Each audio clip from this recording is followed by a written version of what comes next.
Fala pessoas, tudo bem? Avançando na ecologia, hoje nós vamos falar de um tema que é bastante importante e recorrente, que é o fluxo de energia, né? As cadeias alimentares e suas ramificações. Tá? Bom, primeiro é importante a gente entender que o fluxo de energia nos ecossistemas, através, né, das populações, da comunidade ecológica, ela é extremamente importante para a manutenção da vida no sistema. Tá? E quando a gente fala em transferência de energia, dos seres vivos, na realidade o que a gente está falando é no fluxo de matéria. Né? Na hora em que você come, né, você está ingerindo matéria, em geral orgânica e inorgânica junto, né, por causa da água, dos sais minerais e tudo mais. E aí você aprendeu que essa matéria orgânica ela vai ser processada através das vias de respiração celular, né, glicólise, ciclo de Krebs, cadeia respiratória, e isso vai permitir você quimicamente produzir moléculas do tipo ATP, que são fontes de calorias para os eventos energéticos. Isso acontece contigo, isso acontece com a planta, isso acontece com o fungo, com a bactéria, com o que for, certo? Então, quando a gente fala em fluxo de energia, esse fluxo de energia se dá através da transferência de matéria, né, de um organismo para o outro, em geral.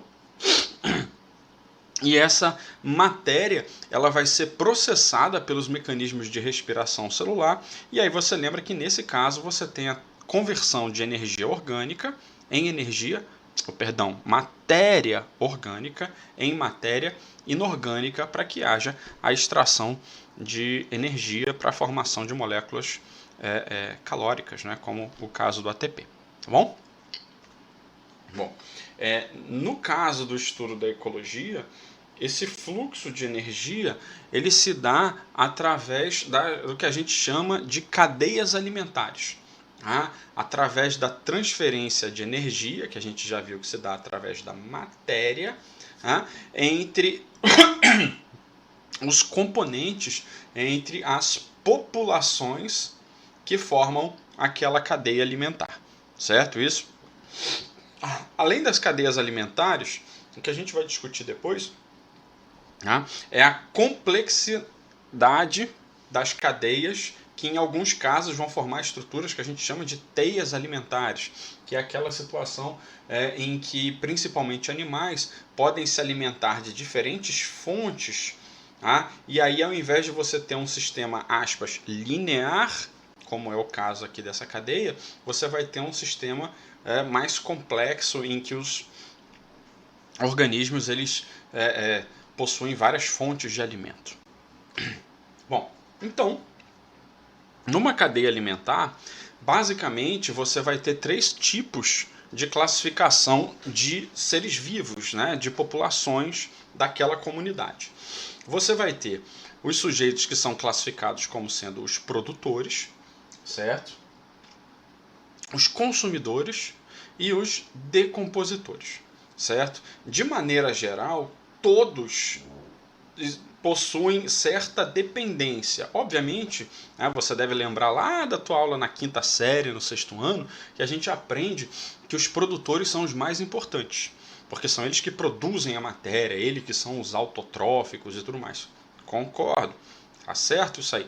Só que é importante entender que, de certa forma, direta ou indiretamente, todos os organismos dessa cadeia, dessa teia, eles possuem um papel importante no processo do fluxo e do equilíbrio, tá, de energia e de matéria no sistema. Então, começando, né? O primeiro grupo é o grupo dos produtores. Os produtores eles são classificados como produtores porque são eles que são, aspas, produtores de energia. Como que eles produzem energia? Eles não produzem energia, eles produzem matéria orgânica que será utilizada para a produção de energia na conversão do processo de respiração celular, tanto por eles quanto pelos outros organismos, pelas outras populações. Os produtores, eles têm na sua maquinaria metabólica, né, no seu genoma, a capacidade de produzir matéria orgânica que armazena energia através de matéria inorgânica. Esses eventos eles vão acontecer principalmente através do processo de fotossíntese, mas também pela ocorrência de quimiossíntese, que você lembra que é um fenômeno que ocorre nas chamadas bactérias quimiosintetizantes, certo? Bom, então, o que a gente classifica como sendo seres produtores, tá, são os chamados fitoplânctons, tá? Então a gente vai ter outra aula sobre posição na cadeia, ou posição no ecossistema, mas fito não é planta, tá? Fito para ecologia, aqui para a gente, vai ser autotrófico, certo? Produtor, por exemplo. Tá? Plâncton são aqueles organismos que habitam a coluna d'água superficial, certo? Então são aqueles que estão no rio, no lago, nos oceanos e tudo mais, que estão, em alguns poucos casos, boiando na superfície ou, na maioria dos casos, imediatamente milímetros abaixo dentro d'água, certo? São principalmente microalgas, certo? Microalgas do reino Monera ou do reino Protoctista, certo? Os fitobentos são aqueles seres autotróficos que habitam o fundo, o substrato, tá, dos rios, lagos e por aí vai indo, certo? Obviamente, dependendo da profundidade e dependendo da turbidez, né, da água, você vai encontrar ou não encontrar a presença desse tipo de organismo. Por isso que, em geral, nos ecossistemas aquáticos, a produtividade, né, a quantidade de matéria tende a ser maior quanto mais próximo da superfície. E além dos fitoplâncton, que são de longe os principais, e os fitobentos, você vai ter os vegetais e as algas terrestres, certo? Que são aqueles que a gente encontra no biociclo terrestre, no epinociclo, né? Nos ecossistemas terrestres. Em geral, principalmente os fitoplâncton e também os fitobentos, eles tendem a ter uma complexidade estrutural menor, de tal forma com que a demanda metabólica deles seja mais baixa. Então esses organismos eles produzem muita matéria orgânica e consomem pouco. Como consomem pouco, eles acabam utilizando para se reproduzir mais. E obviamente, quanto mais você reproduz, mais organismos que fazem produção de matéria você vai gerar. Tá? E aí você tem uma demanda, você tem uma oferta maior de oxigênio, por exemplo, ou de matéria orgânica, no caso deles, no meio aquático. As plantas, os vegetais mais complexos, principalmente as angiospermas, né, elas vão ter uma capacidade de produção de matéria através de fotossíntese muito alta, mas eles também têm uma capacidade de consumo também ligeiramente elevada. O segundo grupo, a segunda categoria dos organismos nas cadeias alimentares são aqueles que a gente classifica como consumidores. Como o próprio nome está dizendo, os consumidores são aqueles que consomem, certo? São os seres heterotróficos, certo? Não têm a capacidade de produzir matéria orgânica a partir da matéria inorgânica, conversão de energia, mas eles têm a capacidade de consumir a matéria orgânica e, consequentemente, gerar energia a partir disso. Bom, os seres heterotróficos, na maior parte dos casos, são aqueles que a gente vai chamar de animais, certo? Só que também podem existir os protozoários, principalmente os protozoários de vida livre, né? Como é o caso do paramécio, da ameba, e também outros micro-organismos, inclusive protozoários, que são parasitas, certo? Embora exista também animais parasitas, como a gente vê aqui no caso do carrapato. Tá? Então, bactérias causadoras de doença não vão ser decompositoras, como a gente vai ver daqui a pouco. Elas vão ser consumidoras. Fungos que causam doenças não vão ser decompositoras na classificação, vão ser consumidoras. E o mesmo vale para protozoários. Tá? No caso dos consumidores, como você deve lembrar, eles formam categorias, Então tem o consumidor primário, o secundário, o terciário e por aí vai indo, conforme a posição deles na cadeia alimentar. E o último grupo de classificação são os chamados decompositores. Os decompositores, como o próprio nome diz, são aqueles caras que decompõem a matéria orgânica, certo?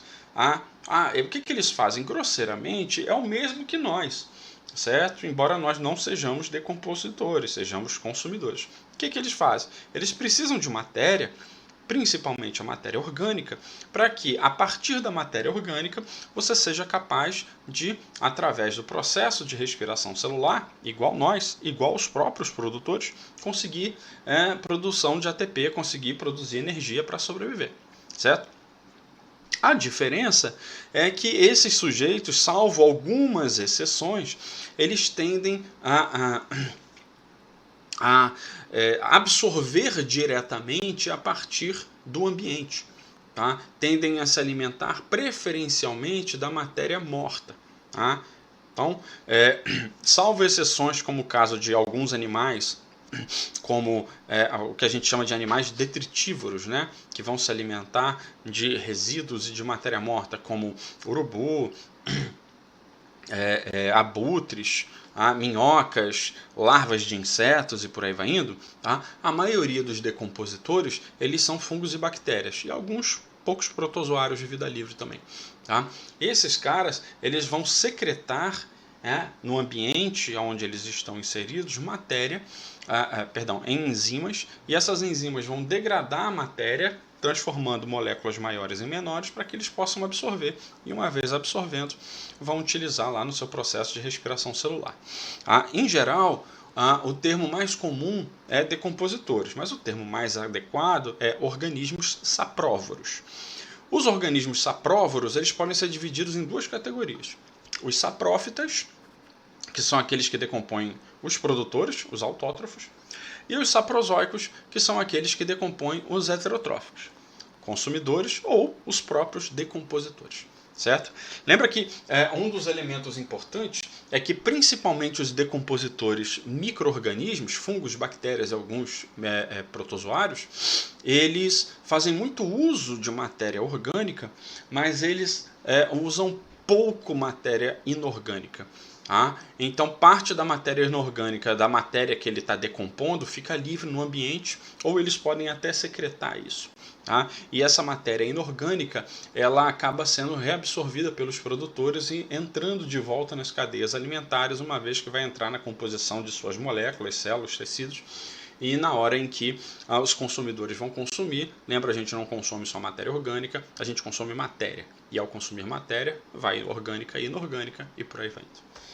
Bom, além do conceito de classificação de produtores, consumidores e decompositores, é importante a gente entender o termo nível trófico.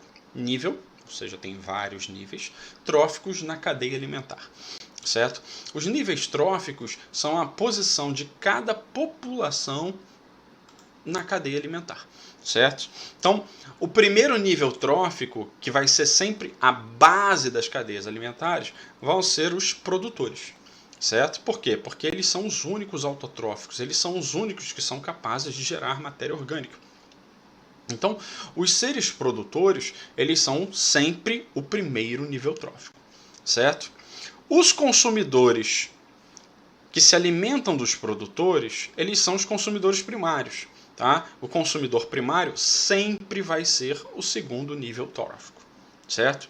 Bom, os consumidores secundários, aqueles que se alimentam dos consumidores primários, eles vão ser o próximo nível trófico, então eles vão ser o terceiro nível trófico. Certo? Os consumidores terciários, que são aqueles que se alimentam dos consumidores secundários, eles vão ser o quarto nível trófico e por aí vai indo. Certo? Na organização de nível trófico, você não representa os decompositores. Certo? Por quê? Porque os decompositores, eles tecnicamente, eles decompõem todos os níveis tróficos, inclusive o nível dele. Tá bom? Então não esqueça, o primeiro sempre é o produtor. Aí o que é primário, consumidor primário, é segundo nível trófico. O que é consumidor secundário, é terceiro nível trófico. Por aí vai indo. Tá? Então, Quando você considera um desenho de uma cadeia alimentar, em geral, os esquemas, os desenhos, as imagens, elas só apresentam os produtores e os consumidores. Mas isso está errado. É preciso que você represente os decompositores.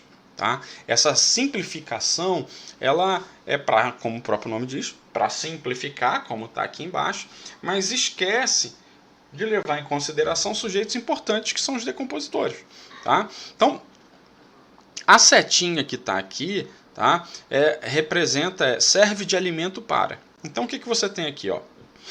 O produtor serve de alimento para o consumidor primário, segundo nível trófico, que serve de alimento para o consumidor secundário, que serve de alimento para o consumidor terciário. Certo? Está aqui. Pá. E o que você vê? Você vê aqui que o produtor, quando ele morre, ele serve de alimento para o decompositor. O consumidor primário, a mesma coisa. O secundário, a mesma coisa. O terciário, a mesma coisa. Se você quisesse ser redundante, você poderia colocar até uma seta do decompositor ao decompositor, tá? Indicando que ele serve de alimento para ele, quando morto. Tá? Bom, então, o fluxo de energia nos sistemas, ele sempre vai ser no sentido do produtor aos demais. Por quê? Porque o produtor é aquele que é capaz de gerar matéria orgânica. Então, o produtor, ele é aquele que produz 100% da energia da cadeia alimentar através da matéria orgânica. Tá? E por que ele faz isso? Porque ele é bonzinho? Não, ele faz isso porque ele necessita de matéria orgânica para produção de energia para a sua própria atividade metabólica. Então ele produz para ele consumir. Só que os consumidores vão lá e se alimentam do produtor. Então a quantidade de energia, quando um consumidor primário se alimenta de um produtor, ele já não vai conseguir 100% da energia, tá? Quando ele consumir a matéria. Porque parte da energia já foi consumida pelo próprio produtor. Então a quantidade de energia aqui tende a ser menor. Tá? Então, na hora em que você tem o consumo aqui, tá, do consumidor primário a partir do produtor, como o produtor já consumiu parte da energia, a quantidade de energia que passa é menor, certo? Então a matéria que esse cara aqui vai comer, ela vai ter uma quantidade de energia menor. Tá? Quando o consumidor secundário se alimenta do consumidor primário, o consumidor primário, além de ter pego uma quantidade de energia menor na matéria, ele também vai consumir parte dessa matéria. Então, na hora que o consumidor secundário vai se alimentar do primário, a quantidade de energia que ele consegue na matéria é ainda menor. Por isso que a gente diz que o fluxo de energia na cadeia alimentar ela é considerada decrescente, vai diminuindo, e ela é unidirecional, vai sempre no sentido do produtor ao topo da cadeia, no último consumidor, certo? O que essa imagem mostra para a gente é como que ocorre o fluxo de matéria e de energia nos ecossistemas, né, na biosfera, no conjunto dos ecossistemas. Então o que ele chama aqui de energia 1, que vai permitir a formação de matéria orgânica, tá, é a energia que é utilizada para a produção de matéria orgânica. Se for energia luminosa, por fotossíntese. Se for energia de reações oxidativas próprias do organismo, vai ser quimiossíntese lá das bactérias quimiosintetizantes. E aí que você tem que o produtor gera matéria orgânica para que ele próprio possa consumir essa matéria orgânica, tá, na forma de energia química, tá, que vai ser liberada na forma de calor, tá, pelo corpo, e essa matéria orgânica é convertida em matéria inorgânica. Lembra, na maioria dos casos você vai ter a liberação de água e dióxido de carbono. E aí você libera matéria inorgânica para que o produtor gere matéria orgânica. Certo? E aí você tem um ciclo contínuo. Lembra, o fluxo de energia é unidirecional e decrescente, vai sempre diminuir, certo? Mas a matéria não. A matéria não some, a matéria só cicla. Certo? Lembra do princípio da matéria de Lavoisier. A natureza, nada se perde, tudo se transforma. Eu tenho conversão de matéria orgânica em inorgânica. Bom, Então, como a gente pode ver aqui, tá, nessa cadeia alimentar, você tem um exemplo aqui de um produtor, tá, o primeiro nível trófico, ele absorve matéria e tudo mais, absorve energia, gera matéria orgânica pela fotossíntese e tudo mais, usa isso para crescer, desenvolver e tal, e consome. Quando ele consome, olha, ele está consumindo cerca de 90% da energia que ele conseguiu gerar por matéria.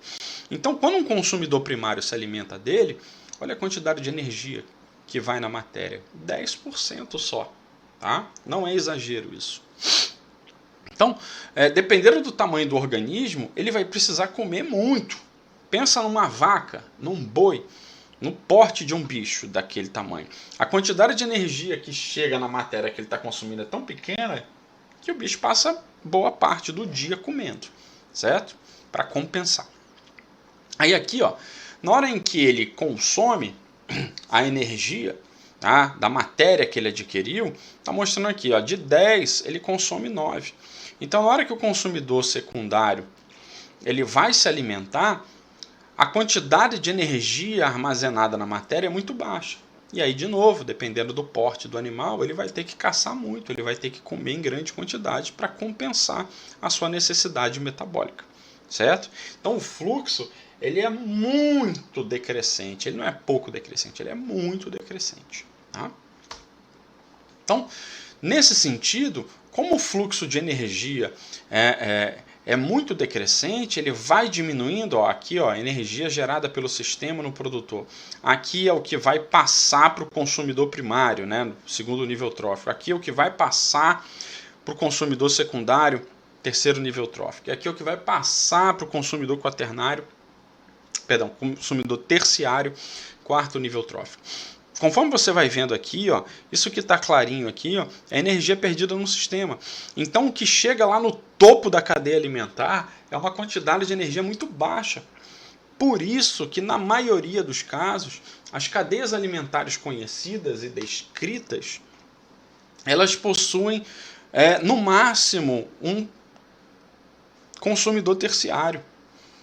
É difícil, é raro você encontrar uma cadeia alimentar num ambiente natural, não influenciado, não artificial, que tenha um consumidor quaternário ou um consumidor quintenário. A quantidade de energia que chega para os grandes predadores é muito pequena. Então a chance de sobrevivência deles é muito limitada. Então, em cadeias alimentares, a tendência é que os superpredadores eles sejam ou muito fortes ou muito ágeis. Em algumas situações eles são as duas coisas, tá? Fortes e ágeis. Tá? E outra saída possível é o sujeito ele se alimentar de várias coisas. Tá? E aí sai da ideia da cadeia alimentar e vai para a ideia da teia alimentar. Tá? Então, nas teias alimentares, como o próprio nome diz, você tem uma teia. É seta para tudo quanto é lado. Tá? De tal forma que o número de fontes alimentares tende a ser a mais diversa possível. Uma hora o sujeito ele se alimenta do produtor. Opa, se eu me alimento do produtor, eu sou consumidor primário. Então eu estou mais forte, próximo da matéria com energia. Se eu me alimento de um consumidor primário, eu sou um consumidor secundário nesse outro momento, certo? Então, animais que têm um nicho ecológico de onívoro ou animais que são carnívoros, né, predadores que se alimentam de diferentes tipos de alimentos, tá, de outros animais, eles têm várias posições na cadeia alimentar. E aí, quando você tem várias posições na cadeia alimentar, você não tem um desenho de um esquema de uma cadeia, e sim uma teia alimentar. Então, dependendo da natureza do alimento, você vai ter mais oferta energética ou menos oferta energética. Tá? Como as teias alimentares elas são muito complexas, como a gente vai ver aqui, tem seta para tudo quanto é lado, e você lembra que os decompositores decompõem tudo. Se você colocar o decompositor aí na representação da teia, vai dobrar o número de setas. Certo? Então, embora nas teias alimentares, só nas teias, você não faça a representação dos decompositores, você não pode esquecer que ele está ali presente. Tá? Então aqui, ó, esse desenhozinho bonitinho aqui, ele tem uma representação para a gente. Aqui embaixo estão os produtores. Plantas, frutos e sementes. Tá? Então, matéria autotrófica, produto de origem vegetal. Então tá aqui, ó, todo mundo é fotossintetizante, nesse caso aqui gerando matéria. Aqui que ele está te mostrando aqui, ó, o veado campeiro, ele se alimenta do produtor. Então ele é o segundo nível trófico aqui, ó, consumidor primário. A onça pintada se alimenta do veado. Então a onça é consumidor secundário aqui nesse caso aqui, tá? Porque está se alimentando do consumidor primário. Beleza. Agora vamos ver uma outra situação aqui. Imagina que você tem o tuiuiu aqui, ó, tá? Então o tuiuiu ele se alimenta de frutos. Vamos supor, ele é aqui um consumidor primário. Mas se ele se alimentar de peixes aqui, ó, como o peixe dourado aqui, ó, tá? O peixe dourado é que se alimenta do produtor, então o peixe dourado é consumidor primário, ele vai ser secundário. Certo? Então, ó, dependendo da fonte, ele vai ser primário ou secundário. Tá? Se o tuiuiu serve de alimento para o jacaré, tá? O jacaré ele pode ser consumidor secundário, se a via for essa, ou ele pode ser consumidor terciário, certo? Se a onça se alimenta do jacaré, nesse caso aqui, ó, então ó, consumidor primário, secundário, terciário, ou primário, secundário, terciário, quaternário. Então perceba que existe uma variação de posição de acordo com a diversidade do que o animal é capaz de comer, certo? Isso? Bom, e aí você tem aqui a situação, tá? No mesmo esquema. Então você tem, ó, produtores aqui, ó, árvore, verdura e gramíneas, consumidores de primeira ordem, que são os primários, ó, animais que tipicamente são herbívoros, mas podem ser onívoros também, como é o nosso caso. Então, consumidores secundários e terciários. Tá? Os secundários e terciários eles podem ser onívoros também ou só carnívoros. Tá? Então, se você tem aqui, ó, o coelho se alimenta da verdura, certo? Isso, e serve de alimento para o gavião. Aí nesse caso aqui, o gavião ele não seria terciário, ele seria secundário. Tá? Mas se o rato se alimenta da verdura, primário, a raposa se alimenta do rato, secundário, e o gavião se alimenta da raposa, aí ele é terciário. Então perceba que a teia alimentar ela faz com que o animal ele tenha um nicho de presas, né, de alimentos maiores, e isso faz com que ele flutue na cadeia alimentar. Bom, além das cadeias e das teias alimentares, nós temos as pirâmides alimentares. Mas por que tudo isso é importante? Porque através do estudo das cadeias e das teias alimentares, dá para você ter um controle, uma noção de se os ecossistemas eles estão em equilíbrio ou eles estão em desequilíbrio. As representações das pirâmides alimentares, que a gente vai ver agora, elas são importantes para identificar se há, por exemplo, um desequilíbrio em alguma população. E o desequilíbrio em uma população pode ser o suficiente para comprometer toda a cadeia alimentar de uma determinada área, e isso pode bagunçar e colocar em risco todo o ecossistema, certo? Então, em alguns países, como por exemplo os Estados Unidos, na hora em que você tem temporada de caça liberada, essa caça ela não é uma caça à revelia, ela é uma caça num período adequado, tá? Que não é o período reprodutivo do animal. Tá? É uma caça que ela é controlada, eles têm lá todo o sistema de certificação e controle, de tal maneira com que o abate daquelas espécies autorizadas em específico é importante para evitar a superpopulação daquela espécie. Porque se você tem uma superpopulação daquela espécie, isso pode comprometer todo o resto da cadeia alimentar, certo? Então, as pirâmides alimentares, elas são representações matemáticas de diferentes tipos de situações, de mecanismos de análise ecológica. Tá? O primeiro tipo de pirâmide que a gente tem é a chamada pirâmide energética ou pirâmide de energia. Nas pirâmides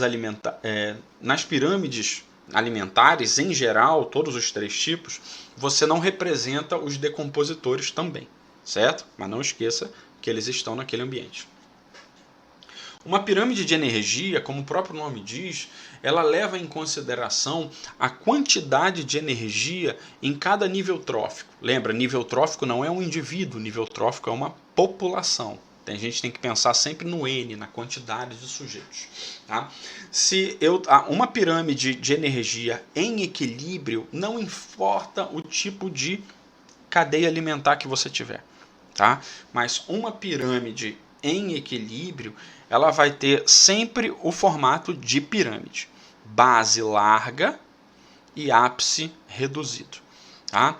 Então eu tenho produtor sempre na base, consumidor primário acima, secundário acima, terciário acima e por aí vai indo. Certo? Se o sistema está em equilíbrio, você vai ter aquele princípio de transferência de matéria que vai fazer com que o fluxo de energia seja adequado. Então eu tenho fluxo de energia unidirecional e decrescente. Então se o sistema está em equilíbrio, eu vou ter mais energia armazenada na matéria do produtor, certo?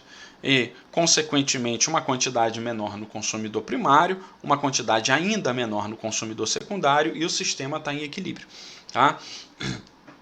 Quando as medições mostram que essas diferenças elas não são tão grandes como matematicamente precisa ser previsto, significa que alguma população está em desequilíbrio.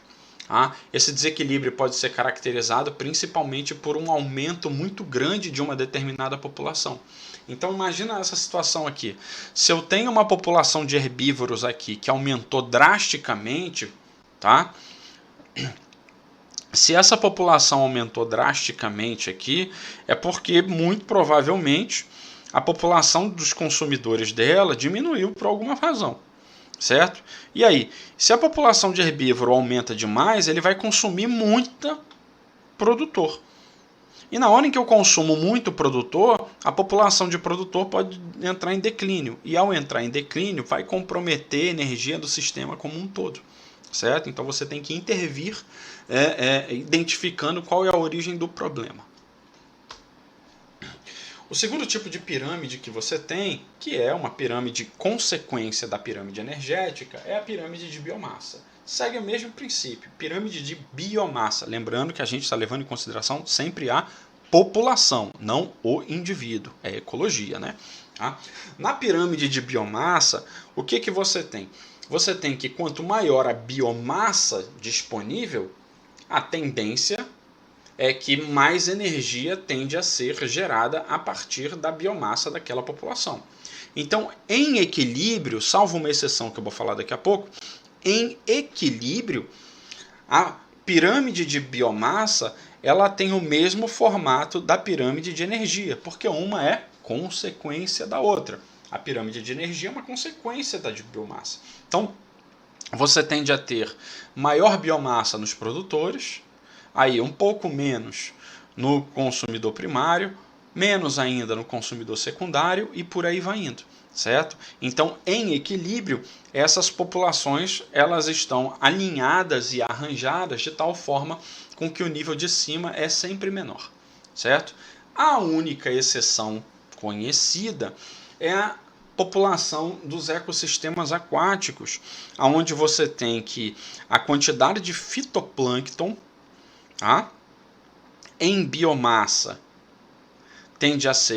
pode vir a ser menor do que a dos consumidores primários dele, que são os zooplâncton. Por que isso?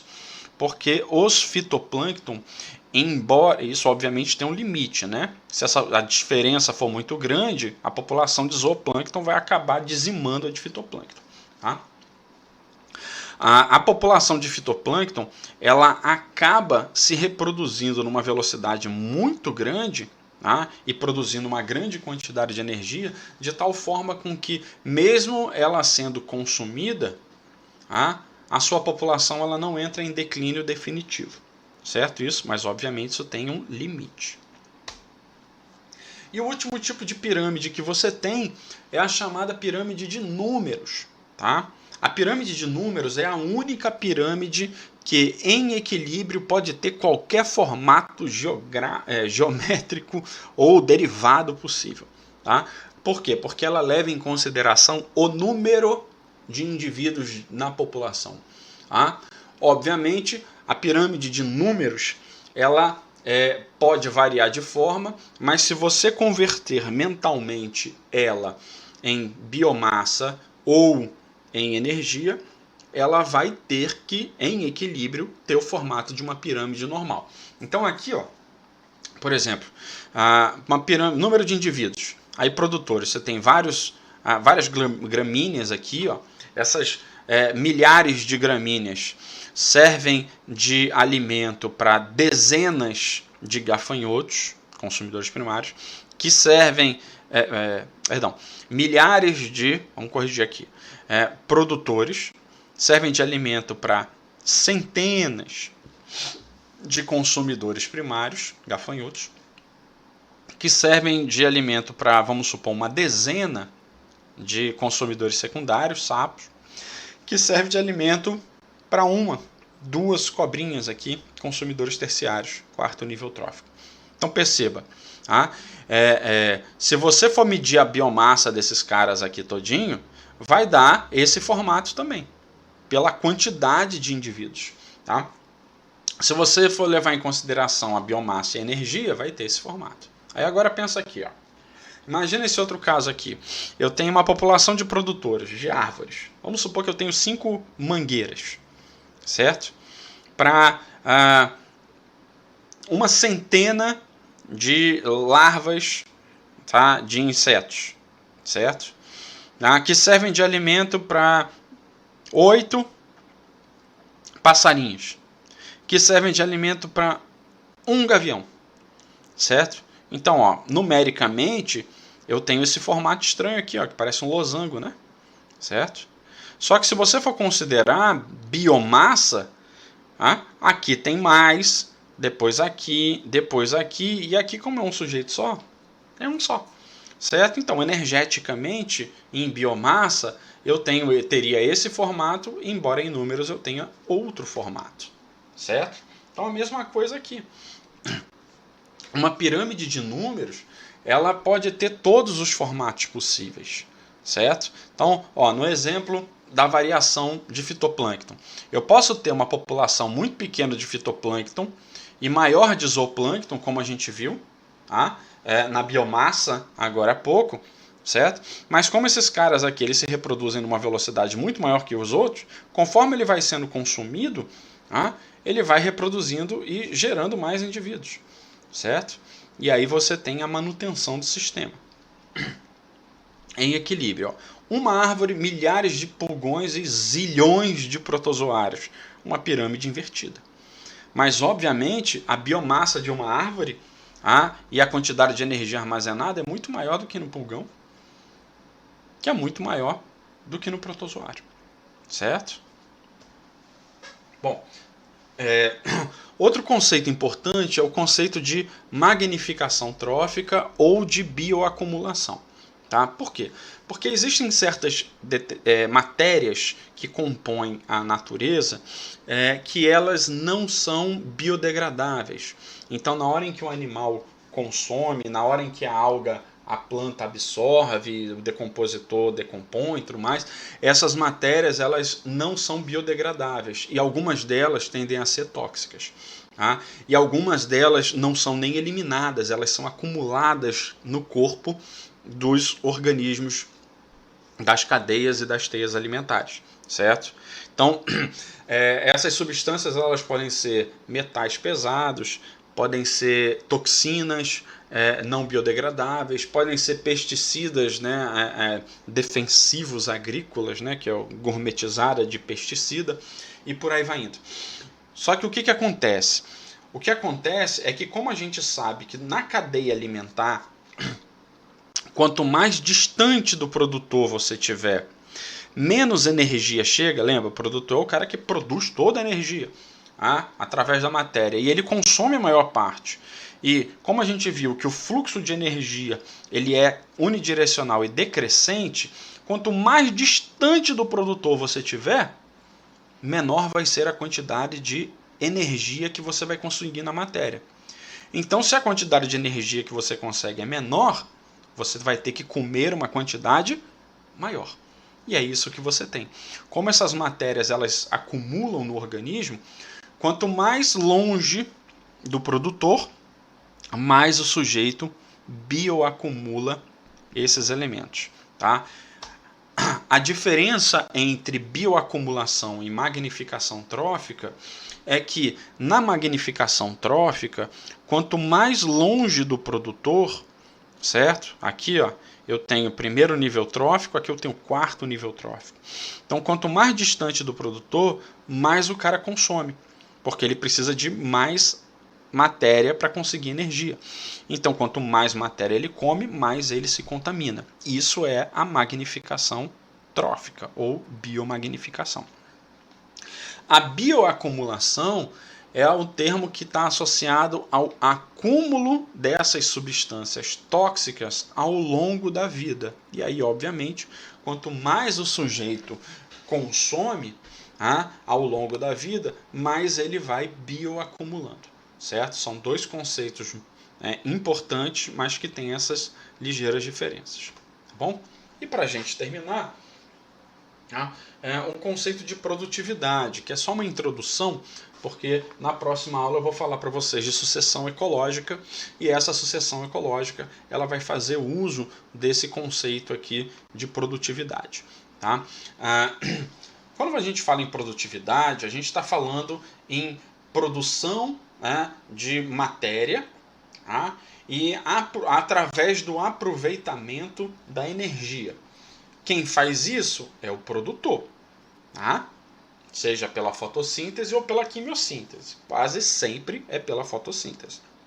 Então, a produtividade ela vai representar a quantidade de energia que o sujeito consegue gerar através da produção de biomassa.